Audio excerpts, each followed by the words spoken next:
அஸ்ஸலாம் அலைக்கும். கதீஜாவின் உலகத்திற்கு உங்களை வரவேற்கிறேன். இன்றைக்கி என்ன செய்ய போகிறோன்னா, மட்டன் கிரேவி. ரொம்ப சிம்பிள் கிரேவி தான் அது. அதுக்கு தேவையான பொருள் என்னென்னா, இப்போது சட்டி காய வச்சு நல்லெண்ணெய் ஊற்றியாச்சு. நல்லெண்ணெய் ஒரு 3 டேபிள் ஸ்பூன் இல்லை 2 டேபிள் ஸ்பூன் போதும், ரொம்ப ஊற்ற தேவையில்லை.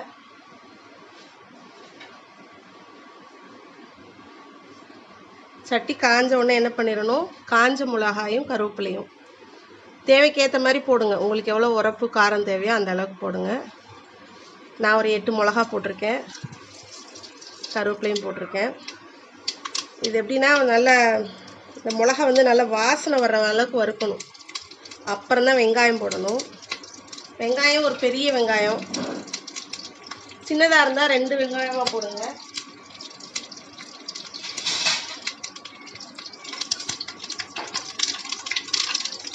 இது நல்லா அந்த மிளகா வாசனை வரணும், ஒரு மாதிரி கலர் சேஞ்ச் ஆகணும். ஆனதுக்கப்புறம் நம்ம வெங்காயத்தை போடலாம்.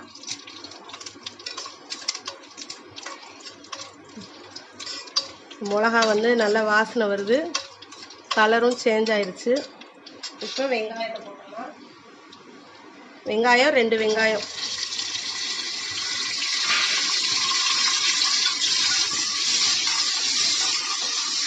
இதை நல்லா வதக்கிக்கணும். வெங்காயத்தை நல்லா வதக்கிட்டு அப்புறம் என்ன போடலான்னு காட்டுறேன். இப்போ வெங்காயம் வதங்கிருச்சு. ரொம்ப பொன்னிறமாக வதங்கணும்லாம் அவசியம் இல்லை, சும்மா கொஞ்சமாக வதங்கினா போதும். 2 பெரிய தக்காளி போடுறேன்.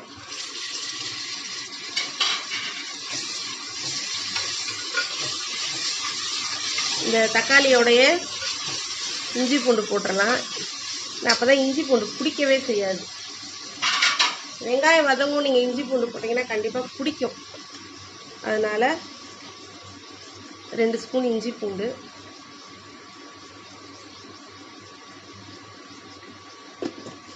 அவ்வளோதான், இதுக்கு தேவையான மசாலா இவ்வளோதான். ரொம்ப ரொம்ப சிம்பிள் கிரேவி, மட்டன் கிரேவி.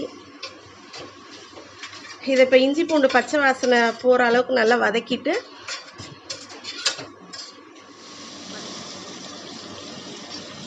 இஞ்சி பூண்டு நல்லா வதங்கிருச்சு.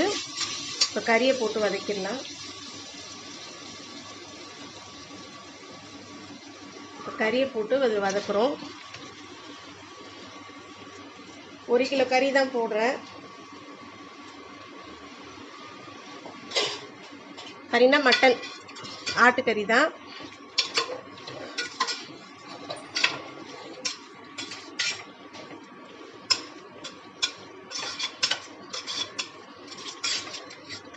ஒரு கிலோ கறிக்கு நீங்கள் இந்த அளவு போட்டால் போதும். இப்போ இந்த கறியை நல்லா வதக்கிட்டு, கொஞ்சம் தண்ணி விட்டுரும் பாருங்க, அந்த அளவுக்கு வதக்கிட்டு என்ன பண்ணுறீங்கன்னா, நம்ம குக்கரில் விசில் போட்டுடலாம். உங்கள் ஊர் கறி எந்த அளவுக்கு வேகுமோ, 3 விசிலோ 4 விசிலோ அந்த அளவுக்கு நல்லா வேக வச்சுக்கோங்க. அதுக்கப்புறம் வெந்ததுக்கப்புறம் உங்களுக்கு காட்டுறேன். கறி மட்டன் நல்லா வெந்துருச்சு. இப்போ சட்டி மாற்றி நம்ம வதக்க போகிறோம். இப்போ நமக்கு சட்டி மாற்றியாச்சு. லைட்டாக அந்த தண்ணி இருக்குது, அதை லேசாக வற்ற விட்டுக்குவோம். அப்புறம் நம்ம இதுக்கு வெறும் காஞ்ச மிளகா தானே போட்டிருக்கோம். நான் லாஸ்ட்டில் எப்போதுமே மிளகு சீரகத்தூள் போடுவேன், 2 ஸ்பூனு. மிளகு சீரகத்தூள் நான் நுணுக்கி வச்சுருப்பேன்ல, அந்த தூள் தான் போடுறேன், 2 ஸ்பூனு. இதுக்கு நம்ம மிளகாத்தூள் போடலை, அதனால் மிளகு சீரகத்தூள் 2 ஸ்பூன் போட்டிருக்கேன்.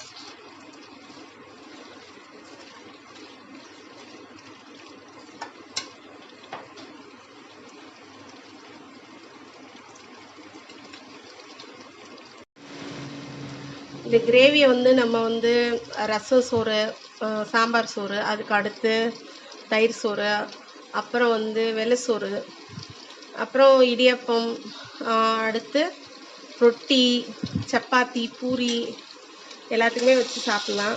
ரொம்ப டேஸ்ட்டாக இருக்கும்.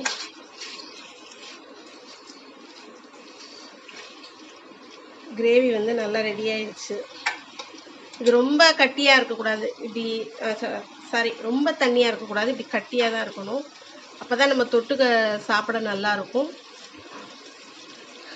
மட்டன் கிரேவி ரெடி ஆயிடுச்சு. ரொம்ப சிம்பிளான கிரேவி ரெடி ஆயிடுச்சு.